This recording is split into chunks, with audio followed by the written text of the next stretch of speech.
Hello mga ka-happy! Welcome back to my YouTube channel. This is me again, Ayn Oliveros from Happyans Vlog.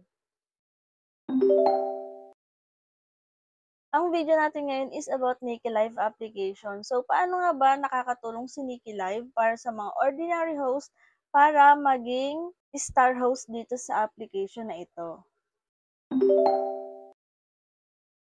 So mga B, kung wala pa kayong Nikki Live application, ay nasa pin comment po yung link. Ayan, pwede nyo i-click yan para ma-download nyo po si Nikki Live application.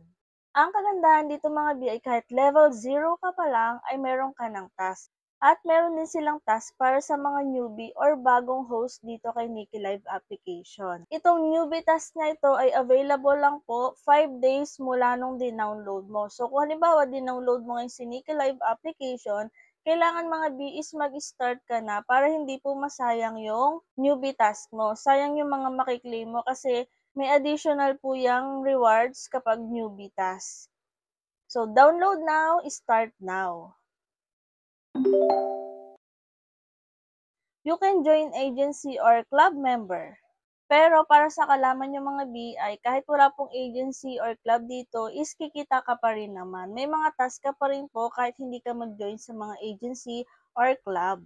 Pero kapag nag-join ka po sa isang agency, ay pwede ka magkaroon ng karagdagang kita galing sa agent or sa agency basta na-reach mo yung minimum na goal nila. At ang kagandahan din dito ay hindi mo na kailangan maghintay na matagal para maka-withdraw kasi dito ay pwede kang mag-withdraw anytime. As long as na-reach mo na yung $10 or 100,000 beans.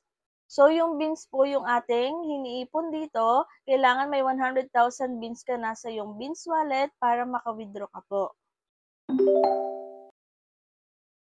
So, ano nga ba itong mga policies na ito? Meron pong program si Nikki Live para sa mga ordinary host para maging isang star host.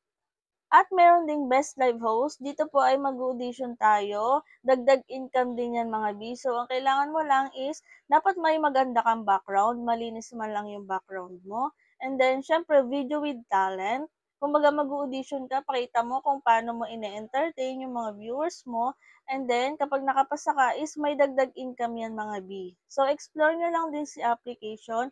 May mga malalaman pa kayo dyan na mas dagdag kita pala.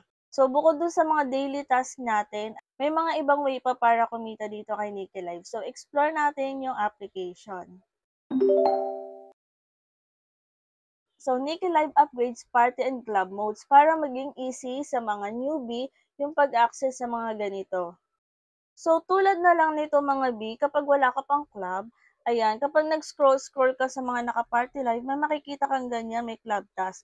And then, kapag nag-join ka dyan, is magkakaroon ka din ng mga task tulad niya mga yan. And then, another income yun mga B, or dagdag din yun sa mga rewards na makiklaim natin kapag nag-join ka sa mga club. So, bawat club is may mga task po yan. Kung makikita nyo dyan, clubs task.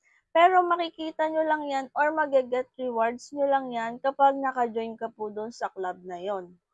Kapag may mga club kasi kayo dyan mga B, may mga another task kayo. So, kapag nagawa nyo naman yun is another rewards yun mga B. Kaya okay lang din, di ba? And then, nasa sa inyo rin yung kung mag-join kayo or hindi.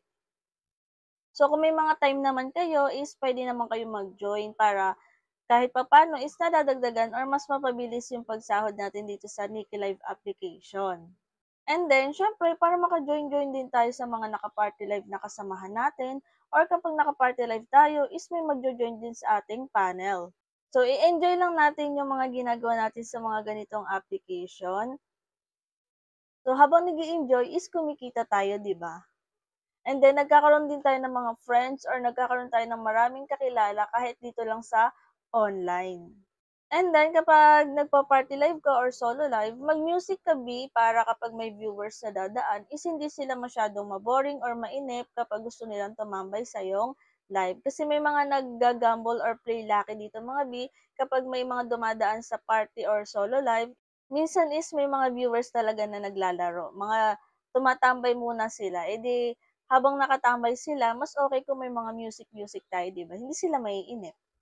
So, yun lang mga ka-happy for today's video. Kung may mga tanong kayo, pwede kayo mag-comment or check nyo yung aking playlist ng aking mga tutorial dito sa aking YouTube channel, baka sakaling nandun na yung mga sagot sa inyong katanungan. So yun lang mga ka-happy for today's video and thank you for watching!